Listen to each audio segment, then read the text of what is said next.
I should take a little bit of a look at the middle piece, which is the sternum, and get some idea about whether or not it is actually in the midline of your body or whether there's a deviation.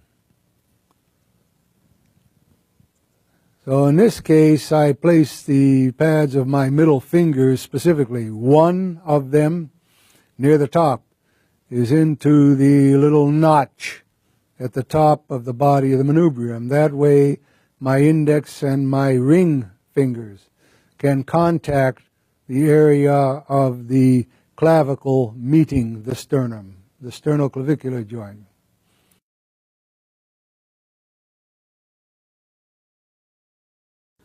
When I double check the knee, I'm not only looking at it anatomically, but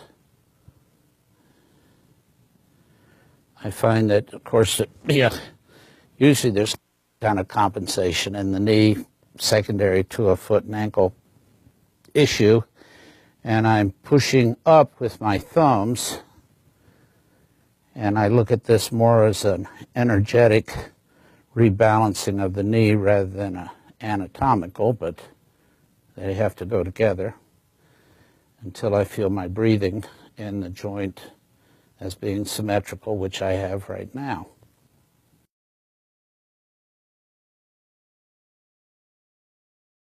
What I'm going to do is demonstrate an examination that has evolved over the years. And when I was first in Kirksville and working with George Laughlin, he would do a sort of a screen on people. And he never seemed like he started treating people where you thought he should start, according to the chief complaint and the patient's history and things. And then when I took over Perrin Wilson's practice in Boston, Wilson used to say to me, if you have a 20-minute appointment, you're far better off spending 15 minutes finding out where the key dysfunction is and giving a 5-minute effective treatment rather than just using technique for 20 minutes and not getting much done. And then when I met Fred Mitchell Sr., and I want to see, does movement go smoothly down through that articular column over the one I'm palpating? And I'm also, with these fingers, monitoring what's going on at the muscles of the other side. Are they reacting? Are they tightening up to guard things? Do they start to tighten up and then relax? Well, things like that happen. Bend your head forward, please. Way down. Stop. Is that as Paige moves her head forward in this direction, we have a tradition in osteopathic thinking we're thinking about this in terms of spinal mechanics. That's only a half truth. The real truth is that this forward bending from this point forward, and turn your head, or excuse me, turn toward me, please. My fingers at this point, bring your head back up toward me, please. Oh, this works. This black light works out well. All right. The tight loose business from her neck.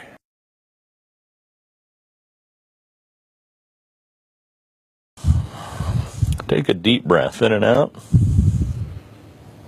And exhale.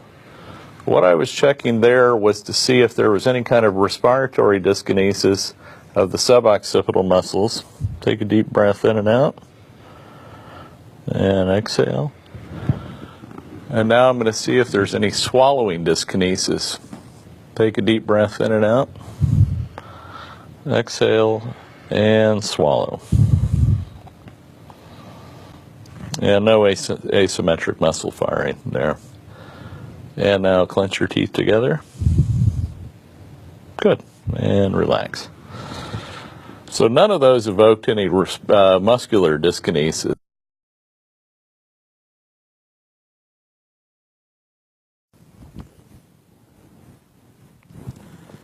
Right shoulder forward gently. Very nice. Relax. Sit up a little bit. Right shoulder forward gently. Relax.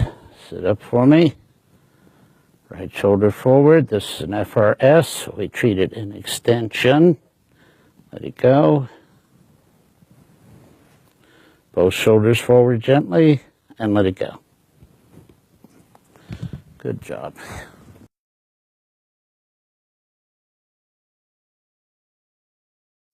hand under the sacrum and related the movement of the sacrum to the lumbar area, ruling out any lumbar, sacrolumbar or lumbosacral compression, and then moving up to release the diaphragm.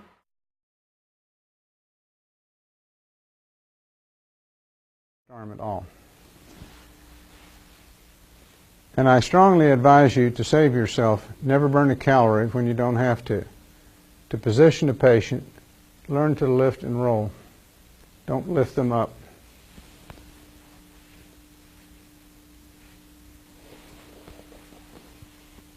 If I curled my fingers up, that would be appropriate for a sagittal plane, where I'm not trying to induce rotation, but I don't want a flat hand. I want to have pressure only on the rib head on the right side.